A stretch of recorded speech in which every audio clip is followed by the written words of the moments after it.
Railway group D भरती 2026 महाराष्ट्र। नमस्कार विद्यार्थी मित्रांनो, तुमच्यासाठी अतिशय आनंदाची बातमी घेऊन आलो। रेल्वे ग्रुप डी च्या जवळपास 22,000 जागांसाठी भरती निघाली आहे आणि या भरतीमध्ये शिक्षण फक्त 10वी पास लागते। महाराष्ट्रातील आपण कोणत्याही जिल्ह्यातले असाल तर मुला मुलींना फॉर्म भरता येणार आहे रेल्वे ग्रुप डी भरतीमध्ये। आणि ऑनलाईन पद्धतीने जे फॉर्म भरणे चालू झाले 21 जानेवारीपासून ऑनलाईन पद्धतीने फॉर्म भरणे चालू झाले आणि 20 फेब्रुवारी 2026 हे फॉर्म भरणे शेवटची तारीख होती। आणखीन त्यामध्ये जे विद्यार्थी मित्रांनो फॉर्म भरण्याची शेवटची तारीख या ठिकाणी वाढवण्यात आली। 2 मार्च फॉर्म भरणे शेवटची तारीख ठेवण्यात आली आहे।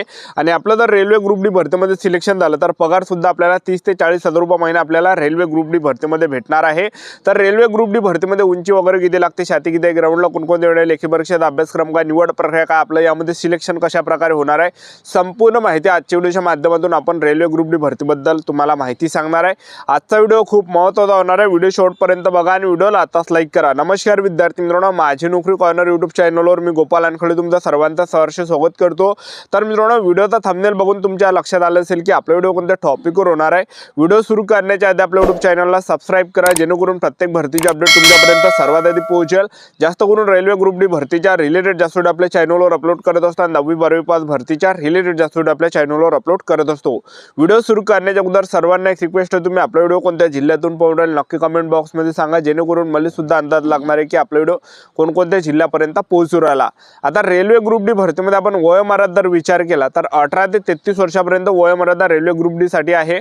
आणि SC/ST कॅटेगरीचे असाल तर 18 ते 38 वर्षापर्यंत आपल्याला फॉर्म भरता येणार आहे। OBC कॅटेगरीचे असाल तर 18 ते 36 वर्षापर्यंत फॉर्म भरता येणार आहे। ओपन कॅटेगरीचे असाल तर 18 ते 33 वर्षापर्यंत फॉर्म भरता येणार आहे। आणि या भरतीमध्ये जे वय मोजले जाणार आहे, गणलं जाणार आहे 1 जानेवारी 2026 रोजी आपलं या भरतीमध्ये वय मोजले जाणार आहे, गणलं जाणार आहे। त्याचबरोबर यामध्ये रेल्वे ग्रुप डी भरतीमध्ये कोणकोणते पद आहे तर पहा, यामध्ये असिस्टंटचं पद आहे, पॉइंट्समॅनचं पद आहे, त्याचबरोबर ट्रॅकमॅनचं पद आहे, ट्रॅक मेंटेनरचं पद आहे, पॉइंट्समॅनचा आहे। ठीक आहे, तुम्ही पाहिलं असेल रेल्वे ग्रुप डी जेव्हा या ठिकाणी तुम्ही रेल्वेने जेव्हा आपण प्रवास करता, जे खाली जे खंबे वगैरे करार राहते ते सुद्धा यामध्ये जागा एक लक्षात ठेवा। ठीक आहे, तर चांगलं पद आहे रेल्वे ग्रुप डीचे। तर यामध्ये 4-5 असे पद आहे, एक लक्षात ठेवा। 10वी पाससाठीच आहे हे। तर शिक्षण जे ठेवण्यात आलं फक्त 10वी पास, ITI असला तरी भरता येते, तुमच्याजवळ ITI जरी नसला तरी सुद्धा आपल्याला फॉर्म भरता येते रेल्वे ग्रुप डी भरतीमध्ये। फक्त 10वी पास ठेवण्यात आलं। भरपूर विद्यार्थ्यांना वाटते की यामध्ये ITI लागते, ITI पण लागते, त्यामध्ये जर समजा नसेल तरी सुद्धा भरता येते। म्हणजे यामध्ये 2 अटी आहे, एक तर आपल्याजवळ ITI नसला तरी भरता येते, ITI असला तरी भरता येते। तुम्ही फक्त 10वीच पास आहे तरी सुद्धा आपल्याला यामध्ये फॉर्म भरता येते। ITI जरी नसला तुमचा तरी भरता येते, लक्षात ठेवा। ठीक आहे, ITI जरी असला तरी भरता येणार आहे। ठीक आहे, तर काही प्रॉब्लेम यामध्ये नाही आहे। तर रेल्वे ग्रुप डी भरतीमध्ये जर आपण या ठिकाणी पाहिलं तर फीचा जर आपण विचार केला तर जनरल OBC EWS कॅटेगरीसाठी यामध्ये 500 रुपये फी लागते। SC/ST कॅटेगरीचे असाल तर 250 रुपये फी लागणार आहे। आणि त्याचबरोबर तुम्ही जर ट्रान्सजेंडर असाल तर 250 रुपये फी ठेवण्यात आले। एक्स सर्व्हिसमॅनला सुद्धा 250 रुपये फी आहे।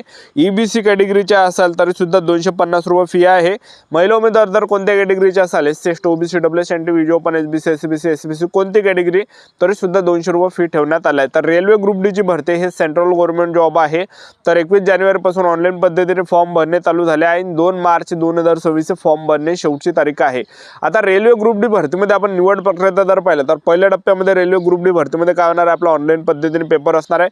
दुसऱ्या टप्प्यामध्ये आपल्या यामध्ये ग्राउंड असणार आहे। तिसऱ्या टप्प्यामध्ये डॉक्युमेंटेशन, चौथ्या टप्प्यामध्ये मेडिकल, अशी संपूर्ण निवड प्रक्रिया रेल्वे ग्रुप डी ची आहे। तर पहिल्या टप्प्यामध्ये रेल्वे ग्रुप डी भरतीमध्ये काय असणार आहे आपलं, तर यामध्ये होणार आहे पेपर। तर आपल्या जिल्ह्यामध्येच पेपर आहे की आपला जिल्हा सोडून दुसऱ्या जिल्ह्यात सेंटर आपल्याला त्या ठिकाणी पेपरसाठी भेटते। तर सर्वात अगोदर यामध्ये पेपर आहे, ऑनलाईन पद्धतीने आपला पेपर घेतला जाणार आहे। पेपरला जे प्रश्न परीक्षेला विचारले जाणार आहे तर 5 सामान्य ज्ञान आणि करंट अफेअरचे जे विद्यार्थी मित्रांनो 20 प्रश्न परीक्षेला विचारले जाणार आहे। बुद्धिमत्ता चाचणीचे 30 प्रश्न परीक्षेला विचारले जाणार आहे।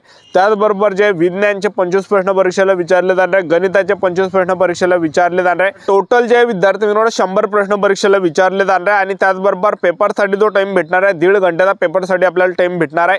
आणि निगेटिव्ह मार्किंगचा जर आपण विचार केला तर निगेटिव्ह मार्किंग यामध्ये जबरदस्त आहे। 3 एकेवेळी निगेटिव्ह मार्किंग आहे। 3 जर आपण प्रश्न चुकवले, एक जो काही प्रश्न आपला बरोबर असणार आहे तो मायनस या ठिकाणी होणार आहे। तर अशा प्रकारे जे विद्यार्थी मित्रांनो निगेटिव्ह मार्किंग यामध्ये ठेवण्यात आले एक लक्षात ठेवा रेल्वे ग्रुप डी भरतीमध्ये, ठीक आहे। 3 सगळी निगेटिव्ह मार्किंग आहे।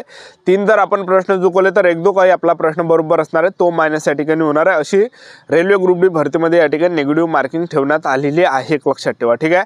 आता रेल्वे ग्रुप डी भरतीमध्ये दुसऱ्या टप्प्यामध्ये आपल्याला असणार यामध्ये ग्राउंड, तर उंचीची यामध्ये काही अटणी आहे। कोणती कॅटेगरी असा एससी ओबीसी डब्ल्यूएस एनटीबी जो पण एसबीसी एससीबीसी कोणती कॅटेगरी असाल तर यामध्ये उंचीची काही अटणी आहे, एक लक्षात ठेवा। तुमची उंची कमी असेल तरी सुद्धा आपल्याला यामध्ये फरता येते, एक लक्षात ठेवा। तर ग्राउंडचा जर आपण विचार केला रेल्वे ग्रुप डी भरतीमध्ये तर यामध्ये जे विद्यार्थी मिळवणं ग्राउंड जे असणार आहे पुरुष उमेदवारांसाठी ग्राउंडला यामध्ये 3 इव्हेंट आहे। तर पहिला जो इव्हेंट आहे या ठिकाणी आहे रेल्वे ग्रुप डी भरतीमध्ये पुरुष उमेदवारांचं जे ग्राउंड होणार आहे तर 35 किलोचं वजन खांद्यावर घेऊन आपल्याला 100 मीटर धावावं लागणार आहे 2 मिनिटांमध्ये। जे पण पुरुष उमेदवार 35 किलोचं वजन खांद्यावर घेऊन 100 मीटर 2 मिनिटाच्या अंदर त्या ठिकाणी मारणार आहे तर ते या ठिकाणी पास असणार आहे। जे पण पुरुष उमेदवार 35 किलोचं वजन खांद्यावर घेऊन 100 मीटरपेक्षा 2 मिनिटापेक्षा जर जास्त टाइम लागला तर आपल्याला फेल केलं जाणार आहे, अपात्र केलं जाणार आहे। दुसरा इव्हेंट पुरुष उमेदवारांसाठी तर आपल्याला 1 किलोमीटर रनिंग मारायचे, 1 किलोमीटर रनिंगसाठी तो टाइम भेटणार आहे 4 मिनिट 15 सेकंडपर्यंत 1 किलोमीटर रनिंगसाठी आपल्याला टाइम भेटणार आहे। तर एकदम बेस्ट टाइम आहे 1 किलोमीटर रनिंगचा 4 मिनिट 15 सेकंडमध्ये आपल्याला या ठिकाणी 1 किलोमीटर रनिंग या ठिकाणी पुरुष उमेदवारांना मारायचे। जे पण पुरुष उमेदवार 1 किलोमीटर रनिंग हे 4 मिनिट 15 सेकंडपर्यंत रनिंग मारणार आहे तर ते ग्राउंड क्वालिफाय असणार आहे, ग्राउंड पास असणार आहे। ज्या पण पुरुष उमेदवारांचा जो टाइम आहे 1 किलोमीटर रनिंगचा 4 मिनिट 15 सेकंडपेक्षा जर जास्त टाइम गेला तर आपल्याला फेल केलं जाणार आहे, अपात्र केलं जाणार आहे। अशा प्रकारे यामध्ये ग्राउंड आहे। आता महिला उमेदवारांसाठी जर आपण ग्राउंड पाहिलं महिला उमेदवारांसाठी जो इव्हेंट आहे तर 20 किलोचं वजन महिला उमेदवारांना घेऊन या ठिकाणी खांद्यावर घेऊन धावावं लागणार आहे। 20 किलोचं वजन खांद्यावर घेऊन या ठिकाणी 100 मीटर आपल्याला धावावं लागणार आहे 2 मिनिटांमध्ये। ज्या पण महिला उमेदवार 20 किलोचं वजन खांद्यावर घेऊन 100 मीटर या ठिकाणी धावणार आहे 2 मिनिटाच्या अंदर तर त्या ग्राउंड क्वालिफाय असणार आहे, ग्राउंड पास असणार आहे। ज्या पण महिला उमेदवार 20 किलोचं जे वजन खांद्यावर घेऊन 100 मीटर जर 2 मिनिटापेक्षा जर जास्त टाइम लावला तर फेल केलं जाणार आहे, अपात्र केलं जाणार आहे। त्यानंतर दुसरा इव्हेंट महिला उमेदवारांसाठी तर तो या ठिकाणी 1 किलोमीटर रनिंग महिला उमेदवारांना मारायला लागते आणि 5 मिनिट 40 सेकंडचा टाइम आपल्याला या ठिकाणी भेटणार आहे। ज्या पण महिला उमेदवार 1 किलोमीटर रनिंग हे या ठिकाणी 5 मिनिट 40 सेकंडपेक्षा जर जास्त टाइम लागला तर आपल्याला फेल केलं जाणार, अपात्र केलं जाणार। आणि ज्या पण महिला उमेदवार 1 किलोमीटर रनिंग जर समजा 5 मिनिट 40 सेकंडपर्यंत रनिंग मारल्या तर ते ग्राउंड क्वालिफाय असणार आहे, ग्राउंड पास असणार आहे। अशा प्रकारे जे विद्यार्थी मिळवणं रेल्वे ग्रुप डी भरतीमध्ये या ठिकाणी आपलं या ठिकाणी ग्राउंड होणार आहे, एक लक्षात ठेवा। तर ग्राउंड यामध्ये एकदम इजी आहे, एक लक्षात ठेवा। कोणीही या ठिकाणी रेल्वे ग्रुप डी भरतीचा या ठिकाणी ग्राउंड काढू शकते, एक लक्षात ठेवा। टायमिंग चांगला या ठिकाणी दिला आहे, पुरुष उमेदवारांसाठी सुद्धा 1 किलोमीटर रनिंगसाठी टायमिंग चांगला दिला आहे आणि महिला उमेदवारांसाठी सुद्धा 1 किलोमीटर रनिंगसाठी चांगला टाइम या ठिकाणी दिला आहे, कोणी या ठिकाणी काढू शकते। तर मेन आपल्याला या ठिकाणी अभ्यासावर फोकस करायचा आहे, कारण की रेल्वे ग्रुप डी भरतीमध्ये पहिल्या टप्प्यामध्ये आपलं काय असणार आहे पेपर असणार आहे। तर जे पण विद्यार्थी इमानदारीने अभ्यास करणार आहे, जे पण विद्यार्थी सेल्फ स्टडी करणार आहे, इमानदारीने अभ्यास करणार आहे, त्याच विद्यार्थ्यांचं जे सिलेक्शन आहे रेल्वे ग्रुप डी भरतीमध्ये होणार आहे। आतापासून आपल्याजवळ टाइम आहे, सध्याच्या कंडिशनला फॉर्म भरणे चालू आहे, फॉर्म भरण्याची शेवटची तारीख अजून सध्याच्या कंडिशनला गेलेली नाही आहे। अजूनही जे विद्यार्थी मिळून टाइम या ठिकाणी गेलेला नाही आहे। तर तुम्ही जर समजा शहरामध्ये राहत असाल तर शहरामध्ये एखादी लायब्ररी पकडा आणि तिथं जे विद्यार्थी मिळून सेल्फ स्टडी करा, तिथं इमानदारीने अभ्यास करणार। आणि जे पण विद्यार्थी गावातले जर असाल तर तुम्ही जे विद्यार्थी मिळून वाचनालयामध्ये सुद्धा या ठिकाणी अभ्यास करू शकता, एक लक्षात ठेवा, ठीक आहे। तर चांगली रेल्वे ग्रुप डी ची भरती चालू आहे, जवळपास 22,000 जागांसाठी ही भरती चालू आहे आणि 2 मार्च 2026 हे फॉर्म भरणे शेवटची तारीख आहे रेल्वे ग्रुप डी ची। तर यामध्ये पद सुद्धा जे असणार आहे ट्रॅकमॅन झालं, त्याचबरोबर पॉइंट्समॅन झालं, त्याचबरोबर जे या ठिकाणी असिस्टंटचे सुद्धा यामध्ये काही पदं असणार आहे। तर 10वी पाससाठीच ही भरती चालू आहे। तर आपलं यूट्यूब चॅनल सबस्क्राईब करून ठेवा, वेळोवेळी अपडेट देत राहणार आहे। आजच्यासाठी थांबतो, व्हिडिओ नेक्स्ट